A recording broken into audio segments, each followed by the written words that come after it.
Ok, donc je reprends l'exercice 2 du chapitre 5 à la question 5. En déduire que la variation d'énergie interne totale du système R plus O vaut delta U égale M facteur de L plus PV UL moins PVV. Donc question 5, la variation d'énergie totale donc du système R plus O, c'est la variation d'énergie interne de l'air plus la variation d'énergie interne de l'eau, étant donné que on a des gaz parfaits, donc il n'y a pas d'interaction entre eux. On a vu que la variation d'énergie interne de l'air c'était 0, et la variation d'énergie interne de l'eau, je l'ai renoté en haut, c'est M facteur de L moins PV facteur de UV moins UL. Alors, on peut noter que M fois UV, c'est le volume V.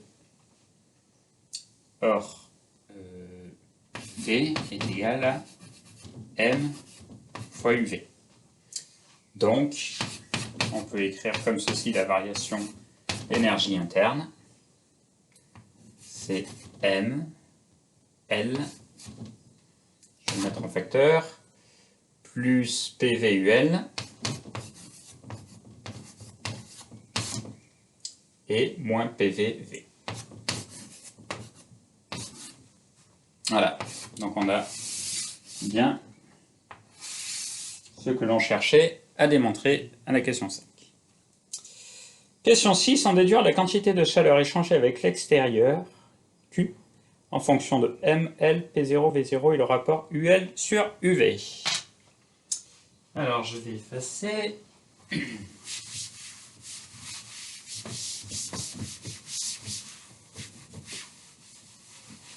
Ça, je vais en avoir besoin. Je le laisse. On a bien question 6. Donc on va appliquer le premier principe. La variation d'énergie interne totale est égale à la chaleur échangée avec l'extérieur plus le travail échangé avec l'extérieur. Le travail échangé avec l'extérieur, on l'a calculé à la question 3. W, c'est égal à, je vais reprendre mes notes, c'est P0 MUL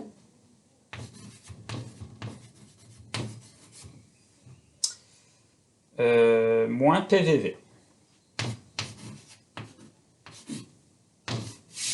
Donc ça, c'était à la question 3 que nous l'avions démontré. Donc, la chaleur échangée avec l'extérieur, c'est delta U moins W. On va remplacer delta U par son expression, M facteur de L plus PVUL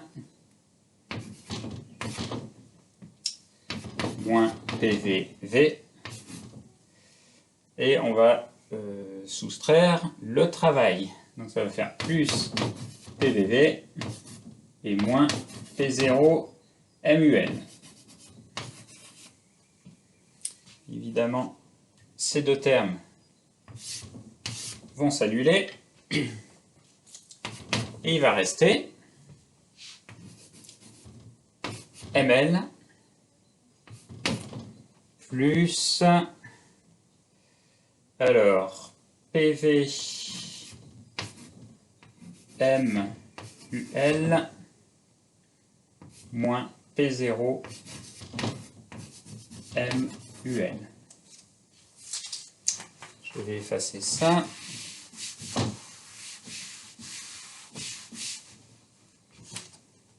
Donc ça, c'est égal à M grand L plus M UL facteur de PV moins P0. PV moins P0, on a vu à la première question sur les pressions partielles de la loi de Dalton que c'est moins PR. Donc c'est égal à ML moins PR M UL. Je vais devoir à nouveau effacer.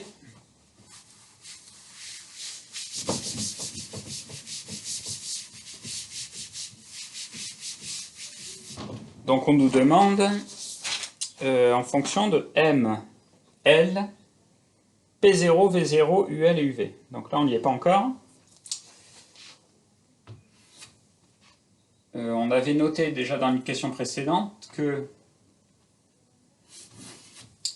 PR fois V, il me semble qu'on l'a déjà fait, je ne suis pas sûr.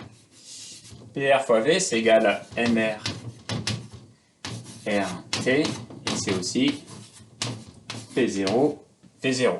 Donc on peut remplacer PR par P0, V0 sur V. Donc Q, c'est égal à ML moins P0, V0 sur V, MUL. Et pour finir, ça j'en ai plus besoin, on peut dire aussi que V, c'est le volume massique de la vapeur fois sa masse.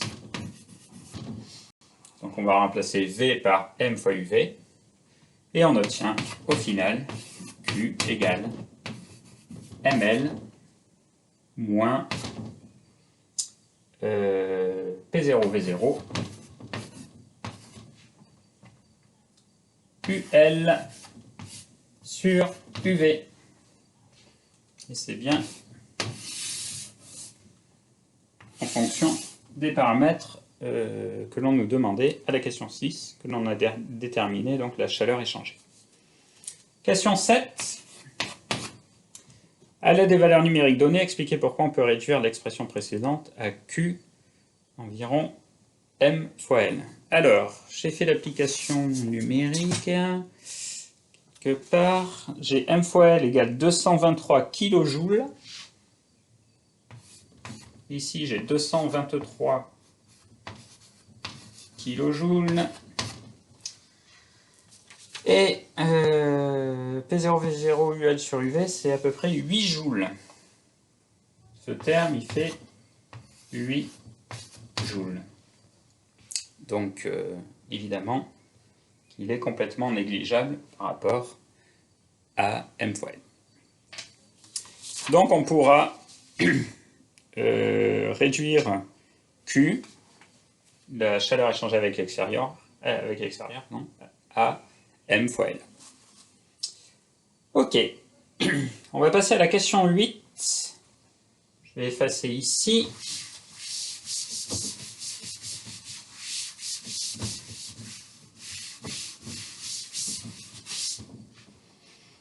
Donc question 8. En considérant uniquement une détente de l'air identique et réversible, évaluez la quantité de chaleur échangée par l'air, QR, puis la variation d'entropie de l'air en fonction de P0, PV, V0 et T.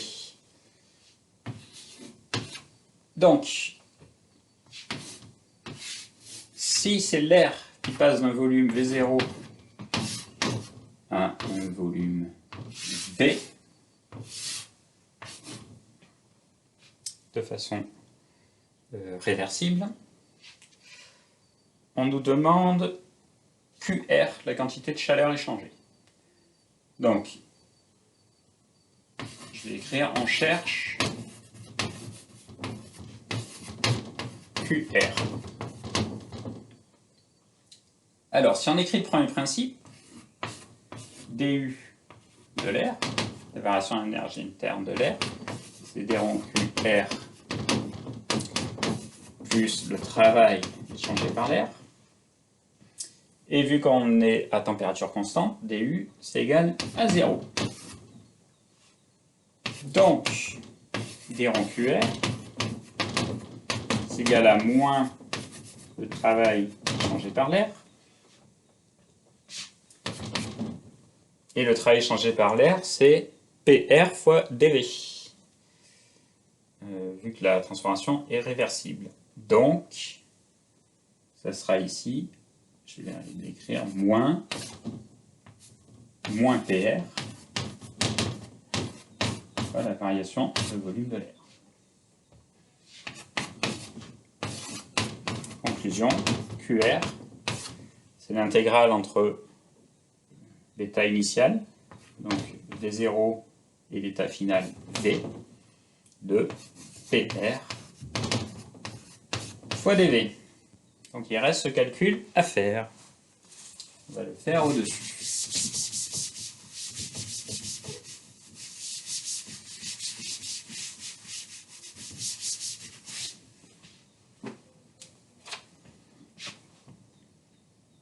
Alors, PR. On a vu à la question précédente, et puis on l'avait déjà vu avant, que c'est P0 V0 sur V.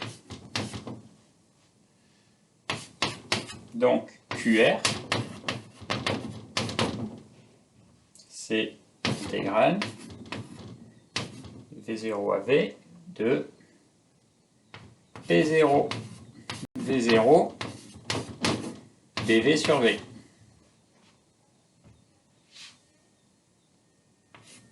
C'est donc, ça je peux effacer,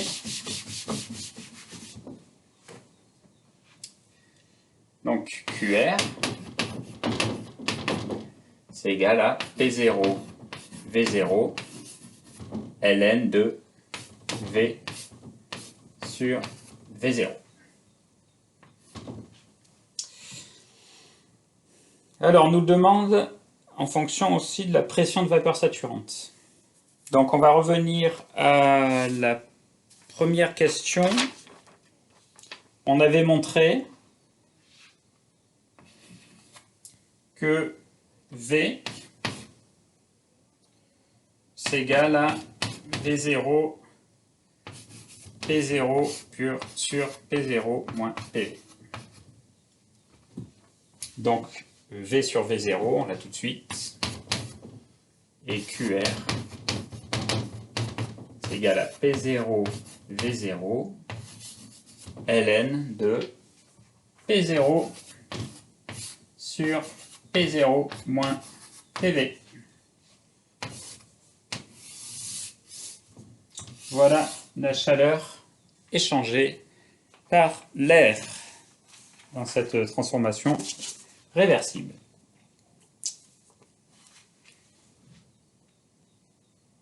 On nous demande également la variation d'entropie de l'air en fonction des mêmes variables et de la température.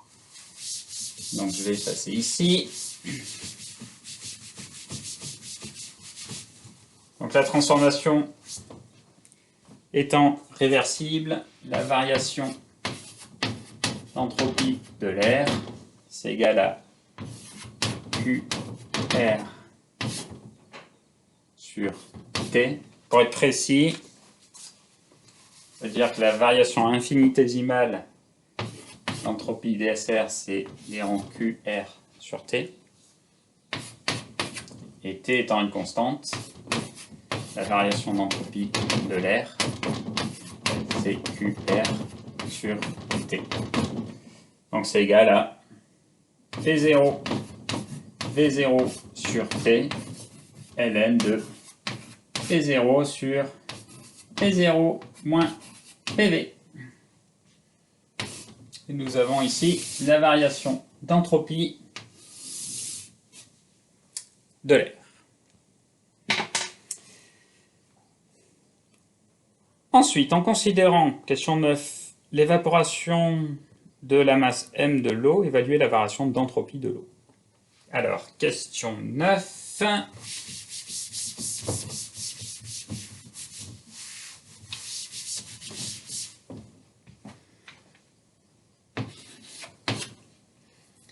La variation d'entropie de l'eau, c'est la chaleur échangée par l'eau sur T. Et donc, la chaleur échangée par l'eau, c'est la masse fois la chaleur latente de vaporisation sur T. Voilà, on a tout de suite la variation d'entropie de l'eau. Question 10. En considérant que l'extérieur au système R plus O est un thermostat à température T, exprimez la variation d'entropie de l'univers en fonction des variables données. Alors, j'efface ici.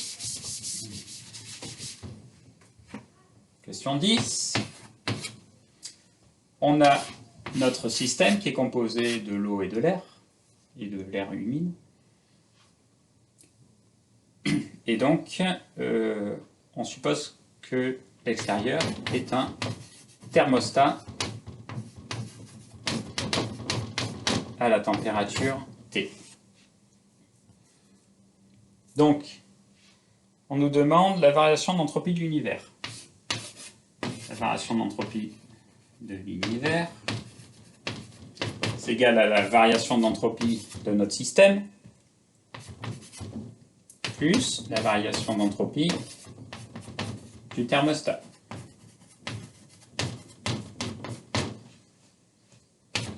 Notre système, il est composé de l'eau et de l'air. Donc c'est la variation d'entropie de l'air que l'on a calculé question 8, plus la variation d'entropie de l'eau que l'on a calculé question 9, plus la variation d'entropie du thermostat que nous allons calculer tout de suite. Donc le système, il reçoit une chaleur Q du thermostat. Donc là, c'est la chaleur, où est-ce qu'on l'avait calculé? C'est la chaleur que l'on a calculée, question 6. La chaleur échangée avec l'extérieur. Donc, la variation d'entropie du thermostat, c'est moins Q, la chaleur que lui-même reçoit du système, sur T. Alors, je vais le réécrire ici. La variation d'entropie du thermostat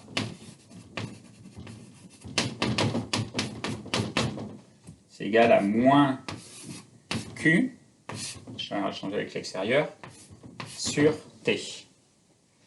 Et donc là, c'est le Q qui a été calculé à la question 6 et qu'on avait approximé par M fois L à la question 7. Donc c'est égal à moins ML sur T. Donc maintenant, on va réadditionner pour calculer la variation d'entropie de l'univers. C'est la variation d'entropie de l'air, plus la variation d'entropie de l'eau que l'on a calculée, je disais question 9, qui était ML sur T, plus la variation d'entropie du thermostat, qui est moins ML sur T.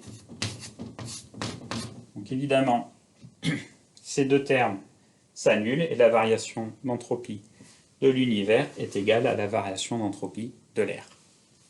J'efface ici.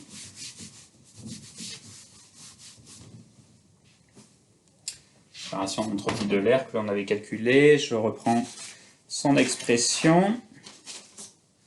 P0 V0 sur T, P0 V0 sur T, ln de P0 sur P0 moins PV. Voilà la variation d'entropie de l'univers. La transformation est-elle réversible ou irréversible? Donc la transformation est réversible si la variation d'entropie de l'univers est nulle. Ici, ce n'est pas le cas, parce que P0 est différent de P0 moins PV. Donc, question 11. Ici.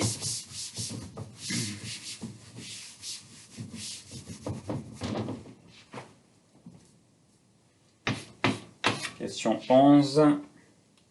La variation d'entropie de l'univers est positive car P0 est supérieur à P0 moins PV. Donc, il s'agit d'une transformation irréversible.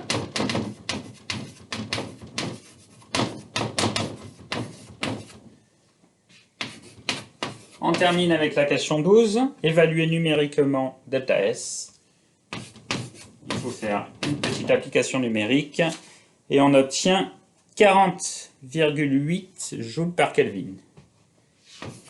40,8 joules par Kelvin pour la variation d'entropie du système. Voilà, on en a fini avec cet exercice. J'espère que c'était clair. Si ce n'était pas le cas, posez-moi des questions par mail. Merci, bonne journée.